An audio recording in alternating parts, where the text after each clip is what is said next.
శ్రీమాత్రే నమః. ఈరోజు ఈ వీడియోలో మనం 2023 నవంబర్ 29 బుధవారం సింహరాశి ఫలితాలను చూద్దాం.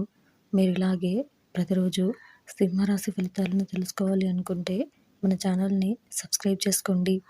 అలాగే ఈ వీడియోని ఒక లైక్ చేయండి. మీ ఫ్రెండ్స్ అండ్ ఫ్యామిలీ మెంబర్స్కి షేర్ చేయండి. ఇంకా విషయంలోకి వెళ్తే నవంబర్ 29 బుధవారం సింహరాశి వారికి సంబంధించి ఇంట బయట పరిస్థితులు అనుకూలిస్తాయి.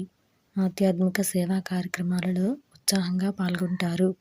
చేపట్టిన పనుల్లో ఆటంకాలు తొలగుతాయి. ఇంట బయట అనుకూల పరిస్థితులు ఉంటాయి. సంఘంలో పరిచయాలు పెరుగుతాయి. వ్యాపారాలు లాభసాటిగా సాగుతాయి. ఉద్యోగాలలో పదోన్నతులు పెరుగుతాయి. ఈరోజు మీకు కలిసి వచ్చే రంగు గోధుమ రంగు మరియు బూడిద రంగు. ఈరోజు మీకు కలిసి వచ్చే సంఖ్య 4. ఈరోజు మీకు ఉత్తర దిక్కు ప్రయాణాలు మంచివి కావు.